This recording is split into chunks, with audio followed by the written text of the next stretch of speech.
The story of the fall of the Roman Empire is not the tale of a single battle or one disastrous emperor.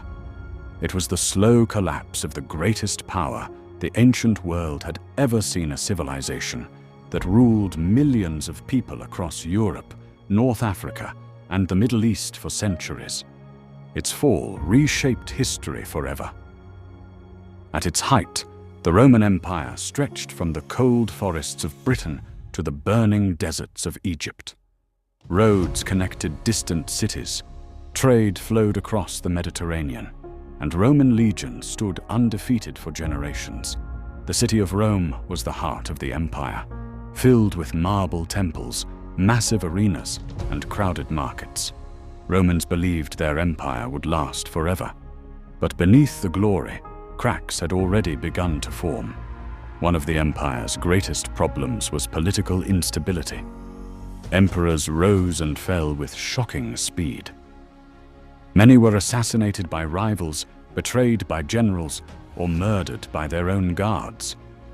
During the 3rd century, the empire entered a period known as the crisis of the 3rd century.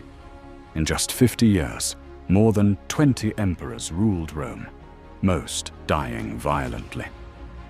Civil wars erupted constantly as military commanders fought for power. While leaders battled each other, the empire weakened economically. Heavy taxes burdened ordinary citizens, and inflation made money nearly worthless. Farmers abandoned their lands, trade declined, and corruption spread through the government. Wealthy elites lived in luxury, while common people struggled to survive. Rome's enormous size also became difficult to manage. Messages traveled slowly across the empire, making it hard for emperors to respond quickly to invasions or rebellions. At the same time, Rome's military began to decline.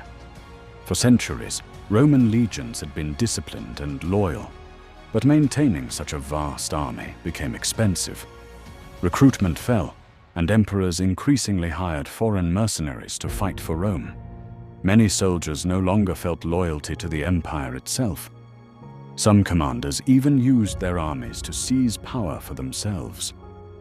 In an attempt to save the empire, Emperor Diocletian divided it into 2 parts around 285 AD, the Western Roman Empire and the Eastern Roman Empire. The eastern half became wealthier and more stable, ruled from the city of Constantinople. The western half, centered in Rome, grew increasingly weak. Later, Emperor Constantine the Great strengthened Constantinople and legalized Christianity across the empire. Christianity gradually replaced the old Roman gods and transformed Roman society forever. Yet even these reforms could not stop the growing dangers gathering beyond Rome's borders. To the north and east lived powerful tribal groups that the Romans called barbarians. These included the Goths, Vandals, Franks, and Huns. For centuries, Rome had fought and controlled many of these tribes. But now the balance of power was changing. Everything worsened when the Huns swept into Europe from Central Asia during the 4th century. Led later by the feared warrior Attila the Hun, the Huns terrified entire nations. Their invasions pushed Germanic tribes toward Roman territory. Desperate refugees flooded across Roman borders seeking safety. One major turning point came in 376 AD when the Visigoths crossed the Danube River into Roman lands. Roman officials treated them cruelly, starving and abusing them instead of helping them. Eventually, the Goths rebelled. In 378 AD, the Romans faced the Goths at the Battle of Adrianople. The result was catastrophic. The Roman army was destroyed, and Emperor Valens was killed in battle. It was one of the worst military defeats in Roman history. For the first time in centuries, Rome appeared vulnerable. Only a few decades later came an even greater shock. In 410 AD, the Visigoth king Alaric I marched into Italy and sacked Rome itself. For 3 days, Gothic warriors looted the city. Although parts of Rome were spared, the psychological impact was enormous. Rome had not fallen to a foreign enemy in nearly 800 years. Across the empire, people wondered if the end had begun. The Western Roman Empire never truly recovered. During the following decades, barbarian kingdoms carved away Roman territory piece by piece. The Vandals captured North Africa, cutting off Rome's grain supply. In 455 AD, they even sailed across the Mediterranean and brutally sacked Rome again. Meanwhile, Roman generals fought among themselves, while emperors became weak puppets controlled by military leaders. As the Western Empire crumbled, the Eastern Empire survived and grew stronger. From Constantinople, Eastern emperors preserved Roman laws, culture, and wealth.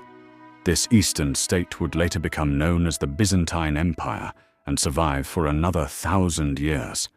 But in the West, collapse was approaching rapidly. By the late 5th century, the Western Roman Empire controlled little beyond parts of Italy. The Roman army was mostly made up of Germanic soldiers led by barbarian commanders.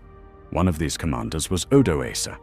In 476 AD, Odoacer removed the young emperor Romulus Augustulus from the throne. Romulus was only a teenager and had little real power. Odoacer declared himself ruler of Italy and sent the imperial symbols back to Constantinople. Traditionally, historians mark this event as the fall of the Western Roman Empire. Yet the empire did not vanish overnight. Roman culture, laws, language, and traditions continued influencing Europe long after the last emperor fell. Latin evolved into languages like Italian, French, Spanish, and Portuguese. Roman engineering, architecture, and legal systems shaped future civilizations. The Catholic Church also inherited parts of Rome's structure and authority. The fall of Rome transformed Europe into a fragmented world of kingdoms and warfare, beginning the era later called the Middle Ages. Historians still debate why Rome truly fell.